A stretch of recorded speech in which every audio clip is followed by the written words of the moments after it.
Hello， 大家好，我是阿曼达。今天来做早餐最经典的油条了。油条这个东西虽然很简单，但是要讲清楚它还真没那么简单哦。大家是不是有时候不敢吃外面卖的油条，会担心含有铝？那为什么会这样呢？我们来复习一下。我记得1年多前呢，我写过一篇文章，跟大家详细的阐述各种发泡剂的原理。传统的油条呢是用小苏打来发泡的，那其中呢需要加明矾。明矾的化学式其实是硫酸铝钾，它在这里提供一个酸性物质的作用，和碱性的小苏打反应产生二氧化碳，这就是为什么油条可以膨发。那大家不用太担心，因为含明矾的泡打粉，这个是比较传统的工业化泡打粉才会有的成分。其实现在绝大部分的家用泡打粉是不含明矾的，其中会用塔塔粉，也就是酒石酸来提供这个酸性的成分，所以大家不用太担心。那除了泡打粉之外呢，油条还有一个发泡的方法，就是用酵母，像做面包一样让它发起来。所以今天我会2种方法都试试看，给大家看看有什么区别。用泡打粉做膨发剂的油条呢，需要用到中筋面粉250克。加半小勺盐，半小勺泡打粉，还需要半小勺小苏打。先用筷子大致混匀，另外可以加1个鸡蛋，增加香味儿。接着是清水，大概130毫升。先在中间搅拌一下，先把鸡蛋打散，再慢慢的和周围的面粉混合。又用筷子搅拌，让面团大致的成型。接着注意这里不太需要揉面，只需要看不到干面粉。看到面团里头没有太干或太湿的部分，比较均匀就可以了。面团基本成型后，再加入1大勺植物油，用刮刀拌一拌，感觉油完全被吸收进去就可以了。在面团的表面均匀地抹上油，放到大碗中，盖上保鲜膜保湿。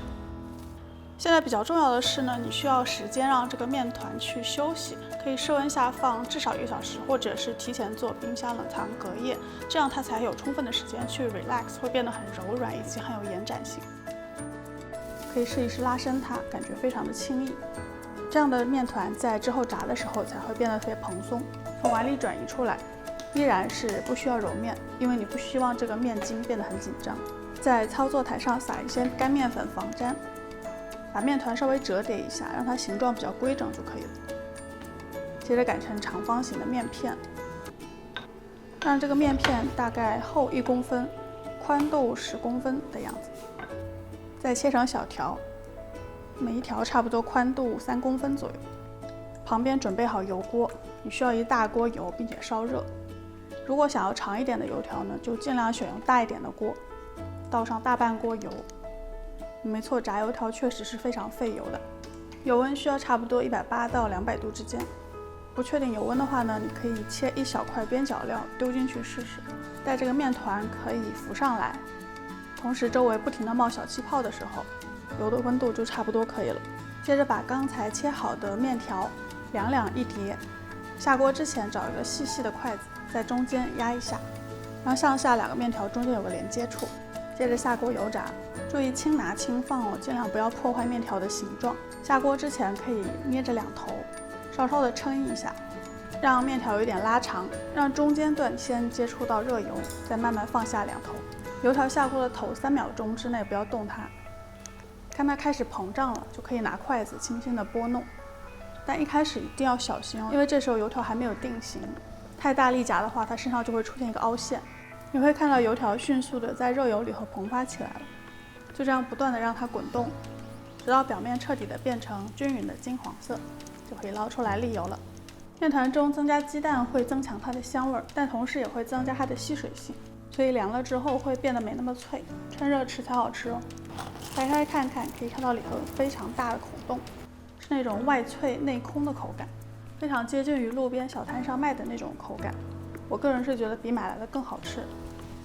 接着呢，还有另一种做油条的方法是可以用酵母。和前面泡打粉版本不一样的是，用酵母做的油条一定要高筋面粉哦，因为它的制作过程有一点像做面包，所以我是用机器来搅拌的。还是加半小勺的盐，半小勺小苏打，1小勺酵母。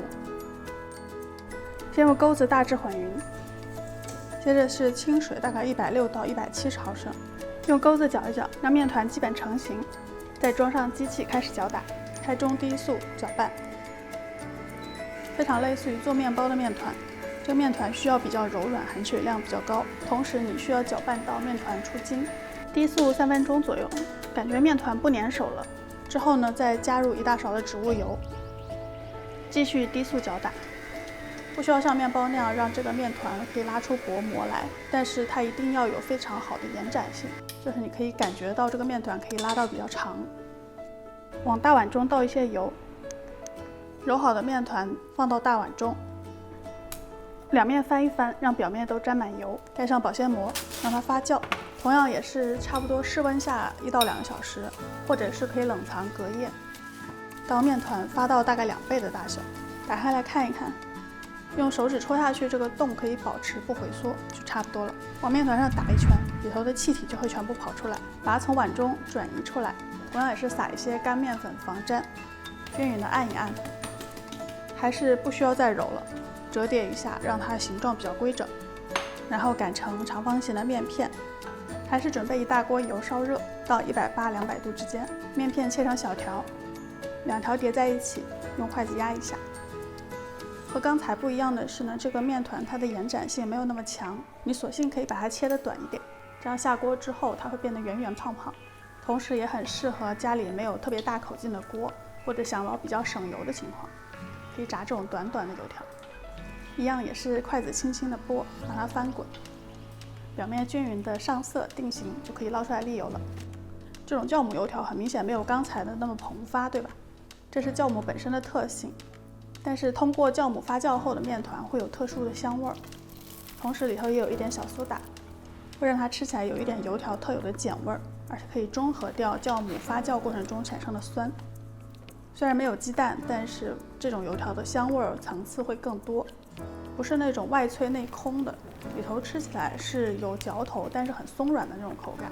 2种油条吃起来不一样，但是各有千秋吧。大家有空可以在家试试看，告诉我你喜欢哪一种吧。